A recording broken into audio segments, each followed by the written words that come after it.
मुदाकरात्तमोदकं सदा विमुक्तिसाधकं कलाधरावतंसकं विलासिलोकरक्षकम् अनायकैकनायकं विनाशिते भदैत्यकं नताशुभाशुनाशकं नमामि तं विनायकम् न तेतरातिभीकरं नवोदितार्कभास्वरं न मत्सुरारिनिर्जरं नताधिकापदुद्धरम् सुरेश्वरं निधीश्वरं गजेश्वरं गणेश्वरं महेश्वरं तमाश्रये परात्परं निरन्तरम् समस्तलोकशङ्करं निरस्तदैत्यकुञ्जरं दरेतरोदरं वरं वरे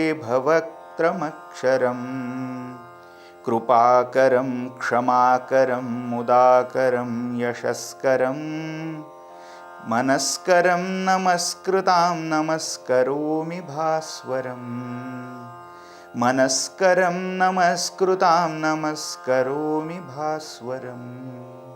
नमस्कार. कथा मोरयाची या कार्यक्रमाच्या 4थ्या दिवसामध्ये मी आपल्या सर्वांचं मनापासून खूप खूप स्वागत करतो. जाधवर ग्रुप ऑफ इन्स्टिट्यूट मागील 25 वर्षापासून विविधतेमध्ये एकता जी आपली देशाची मूर्तमेढ ज्याच्यामध्ये रोवली गेलेली आहे, आपल्या देशाचं जे बलस्थान आहे, या बलस्थानाला नेहमीच आपण त्या ठिकाणी अजून बलशाली करण्याचा प्रयत्न संस्थेच्या वतीनं करत असतो.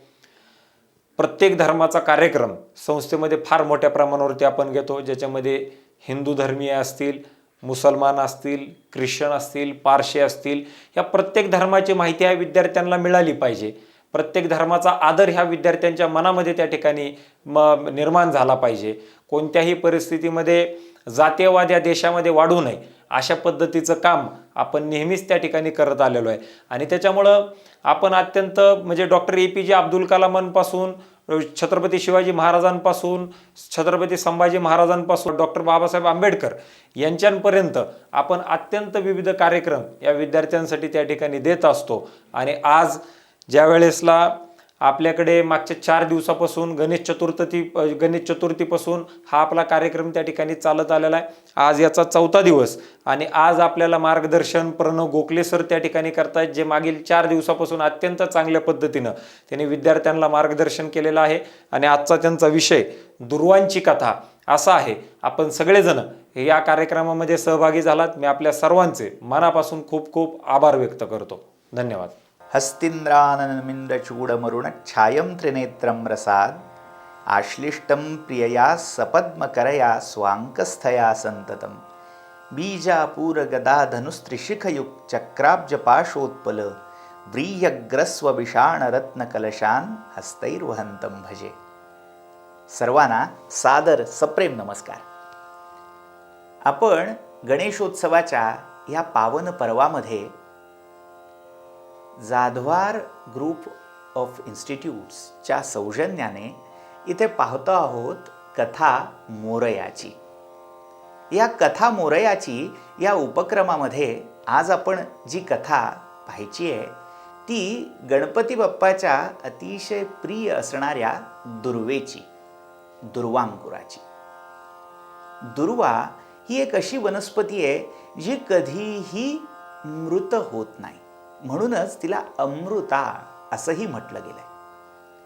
कल्पना अशी आहे की जेव्हा अमृत मंथन प्रसंगी अमृताचे काही तुषार, अमृताचे काही बिंदू या भूतलावर ओघळून पडले, तेव्हा त्या अमृत बिंदूंमधून काही दिव्य औषधी वनस्पती जन्माला आल्या. या औषधी वनस्पतींपैकीच एक म्हणजे ही दुर्वेची वेल. म्हणूनच दुर्वेला गणेश प्रिया आणि अमृता अशी 2 नावं रूढ झालेली आपल्याला आढळतात.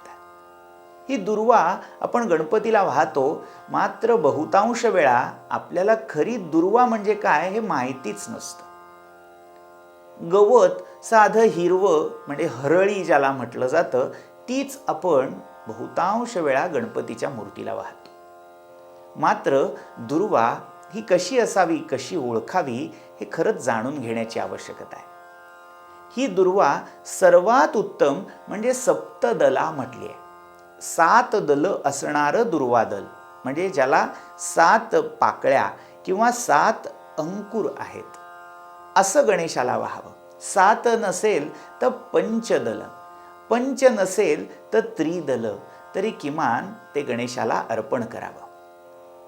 तर अशी ही दुर्वा देवी गणपतीला प्राणाहून प्रिय आहे, अशी कथा पुराणात सांगितलेली आहे. या दुर्वेला आपल्या पूजेमध्ये अग्रमान या अग्रपूज्य गजाननाने दिला. झालं असं, हा अग्रमान या दुर्वेला का बरं मिळाला, त्याची कथा. एकदा यमराजाला जांभई आली. मृत्यूची, काळाची देवता असणाऱ्या यमाच्या त्या जांभईतून एक असुर जन्माला आला. हा असुर, त्या असुराचं नाव होतं अनलासूर. अनल म्हणजे अग्नी. कालाग्नी स्वरूप असणाऱ्या यमधर्माच्या मुखातून त्याचा जन्म झाला. त्यामुळे तो जणू काही अग्नीसारखा धगधगणारा, प्रचंड उष्मेने भरलेला असा अनलासूर होता. या अनलासुराला त्याच्या जन्माबरोबरच काही सिद्धी प्राप्त झाल्या होत्या.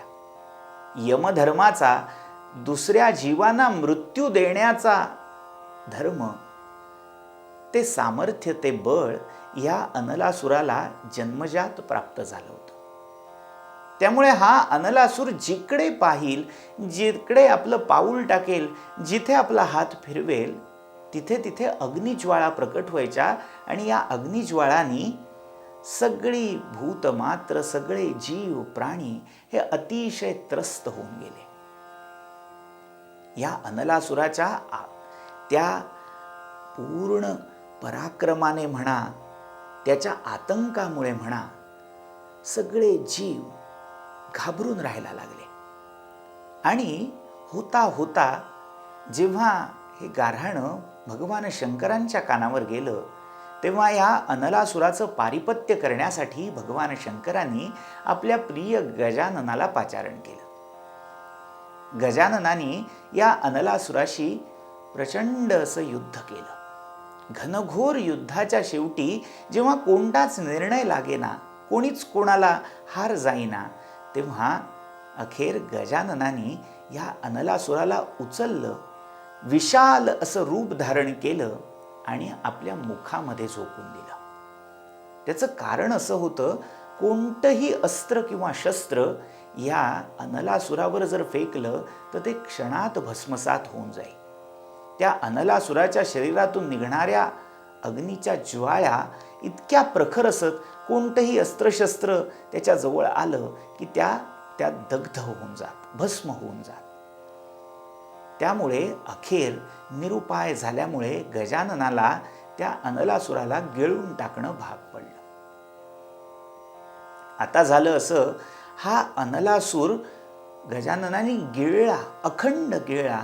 मात्र त्या अनलासुराच्या शरीरातून बाहेर पडणाऱ्या ज्वाळा इतक्या प्रखर होत्या, इतक्या दाहक भयानक होत्या की त्याचा दाह गजाननाला त्रस्त करायला लागला.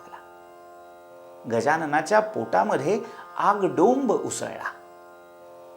त्या ज्वाळांनी हैराण झालेला गजानन आता काय बरं करावं या विचारात पडला. तो दाह त्याला सहन होईना. आता आपल्या प्रिय पुत्राला हा दाह होतोय म्हटल्यावर त्याचे माता पिता शिव आणि पार्वती कसे बरे शांत राहणार. त्यांनी एक एक उपाय करायला सुरुवात केली. त्यामध्ये भगवान शंकरांनी आपल्या मस्तकावर असणारा चंद्र या गजाननाच्या मस्तकावर ठेवला. आपल्या गळ्यामध्ये असणारा नाग याच्या शरीरावर आभूषण म्हणून दिला. त्या नागाच्या शीतल स्पर्शाने का होईना याला थंड वाटावं अशी त्यांची इच्छा होती, असा त्यांचा प्रयत्न होता. मात्र या दोन्हीमुळे तो काही दाह शांत होईना. माता पार्वतीनी गजाननाच्या पूर्ण अंगाला चंदनाची उटी लावली, मात्र तरीही तो दाह शांत होईना. भगवान विष्णूंनी आपलं प्रिय असं कमल, जे जलज किंवा अंबुज म्हणूनच प्रसिद्ध आहे, पाण्यामध्ये जन्मत असल्यामुळे या कमळाच्या ठाई शीतल गुण, शैत्य गुण हा जन्मजात असतो. त्या कमळाच्या स्पर्शाने, सुगंधाने का होईना, गजाननाला शांत वाटेल अशी विष्णूंची अपेक्षा होती. मात्र त्या प्रचंड अनलासुराच्या शरीर ज्वालांपुढे त्या कमळापासून मिळालेला थंडावा देखील क्षणिकच ठरला. मग ज्या देवतेला जसं सुचलं तसा त्याने शीतलोपचार ह्या गजाननाला समर्पित करण्याचा सपाटा लावला. कोणी चंदनासव आणून देतंय, कोणी वेगवेगळे शीतल पदार्थ, वेलची त्याचे पदार्थ आणून घालतंय. असे सगळ्या परीने या देवी देवतांनी आपापले प्रयत्न करून पाहिले. मात्र अखेर सगळे प्रयत्न हे फोल ठरले. जो उष्मा होता तो इतका प्रचंड होता की कोणत्याच औषधाला, कोणत्याच उपचाराला तो हार जाईना. अखेर जे सगळे ऋषी होते, आता एका कथेनुसार 84 लक्ष ऋषी आणि एका कथेनुसार मुख्य त्यातले सप्तऋषी, या प्रत्येकाने आणून एक दिव्य असं औषध, दिव्य अशी औषधी वनस्पती आणून त्यांचा भार या गजाननाच्या मस्तकावर वाहिला. ही वनस्पतीच म्हणजेच अमृत मंथनातून उत्पन्न झालेल्या अमृत बिंदूपासून उद्भवलेली अमृता अर्थात दुर्वा होती. त्या ऋषींनी या दुर्वा दलांचा जणू काही अभिषेक या गजाननाच्या मस्तकावर केला. आणि काय आश्चर्य, अखेर त्या दुर्वांच्या भाराने गजाननाचा दाह हा पूर्णपणे शांत झाला. आता झालं असं, ज्या औषधी वनस्पतीमुळे आपल्या या उष्म्याला शांतता मिळाली, आपला दाह शमन झाला, त्या औषधी वनस्पतीला प्रत्यक्ष गजाननाने वरदान दिलं, माझ्या पूजेमध्ये तू अग्रक्रमाने अर्पण केली जाशील. ती ही दुर्वा. म्हणून गजाननाला प्रत्येक उपचारापेक्षा, कोणत्याही अन्य उपचारापेक्षा अतिशय प्रिय जो उपचार आहे तो म्हणजे दुर्वा पूजन आहे. भाद्रपद शुद्ध चतुर्थीच्या दिवशी जेव्हा त्या मृण्मय प्रतिमेमध्ये, मातीच्या पार्थिव गणपतीच्या प्रतिमेमध्ये प्राणप्रतिष्ठा केली जाते, त्यानंतर एक एक नाममंत्राने हे दुर्वांकुर त्या मूर्तीवर वाहिले जातात. मग 21 दुर्वा का? तर कल्पना अशी आहे की 7 ऋषी, आणि या 7 ऋषींनी त्रिखंडातून एक एक, प्रत्येक खंडाचं सार म्हणून एक असा एक एक दुर्वांकुर आणला. त्यामुळे प्रत्येक ऋषीकडे 3 दुर्वांकुर असे सप्तऋषी म्हणजे मिळून 21 असे दुर्वांकुर तिथे तयार झाले. म्हणून ती 21 दुर्वांची जुडी ही गणपतीवर वाहिली जायला लागली. ही 21 संख्या अनेक प्रकारे तिची संगती लावली जाते. कोणी म्हणतं ही 21 संख्या म्हणजे स्वर्ग, मृत्यू आणि पाताळ या त्रैलोक्यामध्ये जे सप्तखंड आहेत, म्हणजे ही पृथ्वी सप्तद्वीपा वसुंधरा आहे. स्वर्ग देखील 7 स्वर्ग आहेत, 7 दिव्य लोक त्या स्वर्गामध्ये अंतर्भूत आहेत. आणि जे पाताळ आहे त्या पाताळामध्येही 7 स्तर आहेत. तल, अतल, वितल, तलातल, रसातल, महातल, पाताल अशी 7 पाताळ आहेत. त्यामुळे या सात्रिक 21 लोकांचं प्रतीक म्हणून ही 21ांची जुडी गणेशाला वाहिली जाते.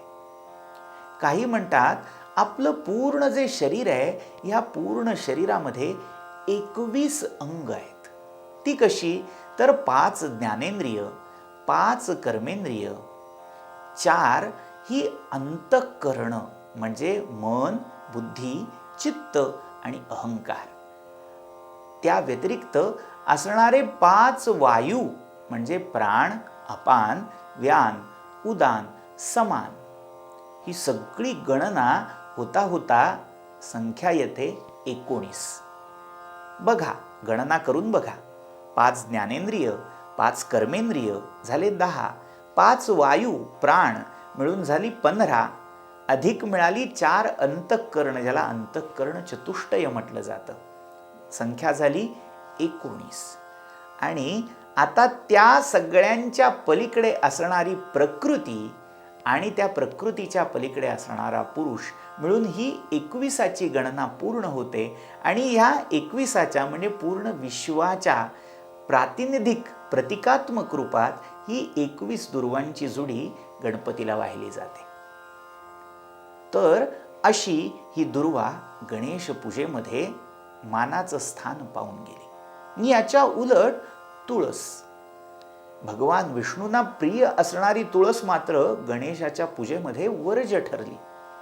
त्याचं कारण असं झालं, ही वृंदा अर्थात तुळशी एकदा गणेशावर अनुरक्त झाली आणि भगवान गणेश ध्यान करत असताना ती त्यांच्याशी सलगी करायला लागली. तेव्हा चिडून गणेशाने, तू माझ्या पूजेमध्ये कोणत्याही प्रकारे कोणत्याही रूपात वापरली जाणार नाहीस, तुझा प्रयोग होणार नाही, तू मला अतिशय नावडती होशील म्हणून शाप दिला. आता त्याचा परिणाम असा झाला की गणेश पूजेमध्ये कोणत्याही स्वरूपात तुळस ही वापरली जात नाही. अखेर तुळशीने गणेशाची मनधरणी केली. तेव्हा गणेशाने तिला वरदान दिलं की वर्षातून फक्त 1 दिवस माझ्या पूजेत तुला मान मिळेल. तो दिवस म्हणजे भाद्रपद शुद्ध चतुर्थीच्या दिवशी जी आपण पार्थिव गणेशाची पूजा करतो त्यातल्या पत्रीमधला तुळशीचा मान. 21 पत्री आपण जी गणेशाला वाहतो त्यामध्ये त्या दिवशी तुळशीचं पानही गणेशाला वाहिलं जातं. तर अशी ही दुर्वा जी गणेशाला अतिशय प्रिय झाली आणि तुळस जी गणेशाला नावडती झाली, 1 दिवस अपवाद करून. गणपतीच्या पूजेमध्ये वाहिली जाणारी 21 पत्री जर आपण पाहिली, एक एक वनस्पती ही औषधी गुणांनी परिपूर्ण अशी आहे. औषधी विज्ञानामध्ये प्रत्येक वनस्पतीचं आगळं वेगळं असं महत्त्व आहे आणि अशा सगळ्या औषधी वनस्पतींच्या पत्रीने ही पार्थिव गणेशाची पूजा केली जाते. मग त्यामध्ये मधुमालती आहे, भृंगराज, केवडा, बोर, अन्य बिल्वपत्र, कमलपत्र, कदंबपत्र, श्वेतदुर्वा अशी नानाविध पत्री वाहिली जाते. प्रत्येक पत्रीची योजना गणेश पूजेत का केली गेली याच्याही मागे अनेक कल्पना, अनेक कथा या सामावलेल्या आहेत. एक जाता जाता कथा आठवली ती म्हणजे बोरीच्या पानाची. आपल्याला बोरीचं झाड तर सर्वांनाच परिचयाचं आहे. जेव्हा उन्हाळ्याच्या मुखावर ती गोडगोड बोरं, आंबट गोड बोरं त्या झाडाला लगडतात तेव्हा मुलांचे पाय हे आपसूक त्या बोरीच्या झाडाकडे वळतात. मात्र त्या बोरीच्या जन्मामागे ही एक छोटीशी कथा आहे. झालं असं, मुकुंदा नावाची एक ऋषीपत्नी, ही मुकुंदा एकदा रुक्मांगद नावाच्या राजावर अनुरक्त झाली. तिच्याकडून हा मानसिक व्यभिचार घडला आणि त्याचं फळ म्हणून तिला त्या सगळ्या आपल्या पातिव्रत्य तप याला मुकावं लागलं. पुढे घटना अशी घडली, देवराज इंद्राने तिच्या नकळत तिचा उपभोग घेतला आणि त्यांना पुढे एक पुत्र झाला. हा पुत्रच पुढे गृत्समद नावाचा प्रख्यात ऋषी झाला, ज्याने ऋग्वेदातलं एक अख्खं मंडल, त्यातले मंत्र, त्यांचा साक्षात्कार प्राप्त करून घेतला. ह्या गृत्समद ऋषींना एकदा त्यांच्या मातेकडून घडलेल्या अनाचारावरून सर्व ऋषींनी हिणवलं. तेव्हा आपल्या मातेकडून घडलेले हे अपराध, हे व्यभिचाराचं पाप, हे आठवून या ऋषींना क्रोध अनावर झाला आणि त्यांनी प्रत्यक्ष आपल्या मातेलाच शाप दिला की अशी वनस्पती तू होशील की कोणी तुझ्या पानांना खाण्यासाठी काय कोणत्याही कर्मासाठी स्पर्श देखील करणार नाही. आणि ती मुकुंदा ऋषीपत्नी पुढे बोरीच्या बदरी वृक्षाच्या रूपात परिणत झाली. आणि नंतर या मुकुंदेला आपल्या कृतकर्माचा पश्चाताप झाला. आपल्या आईला कितीही काही झालं तरी आपण रागाच्या भरात जो शाप दिला त्याचा पश्चाताप गृत्समदानाही जाणवला. तेव्हा गृत्समदानी भगवान गणेशाची प्रार्थना केली, तप केलं. आपल्या या भक्ताच्या चित्तशुद्धीमुळे गणेश प्रसन्न झाले आणि त्यांनी तुझ्या मातेला वर्षातला एक दिवस माझ्या पूजेमध्ये स्थान मान प्राप्त होईल असा आशीर्वाद दिला. तेव्हापासून हे बोरीचं पान देखील गणेशाच्या पूजेमध्ये वाहिलं जायला लागलं. तर अशी ही 21 पत्रींच्या गजाननाला प्रिय होण्यामागच्या वेगवेगळ्या कथांमधली एक कथा.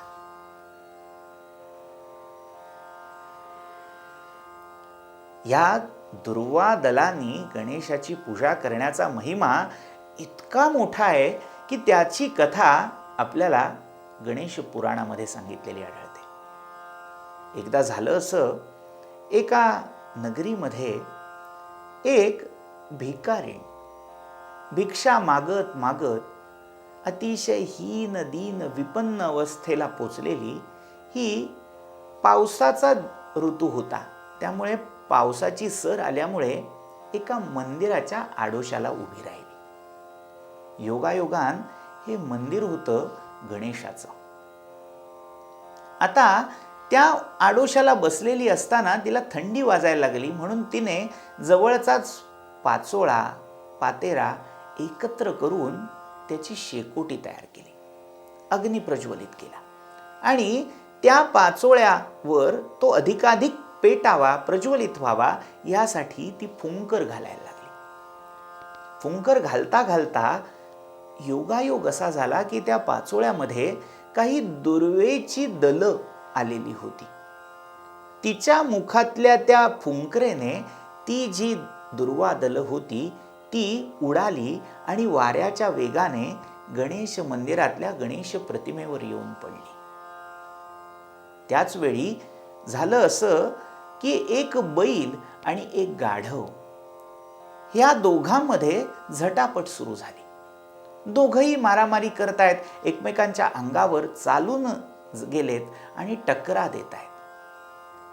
असा संघर्ष, असा द्वंद्व भाग तिथे सुरू असताना त्या दोघांच्याही त्या मारामारीमध्ये ज्या गवताच्या पेंडीवरून, ज्या गवताच्या मुळीवरून त्यांचा हा वाद, त्यांची मारामारी सुरू होती, त्या गवताच्या पेंडीतला दुर्वेचा एक भाग, एक दुर्वादल हे उडालं.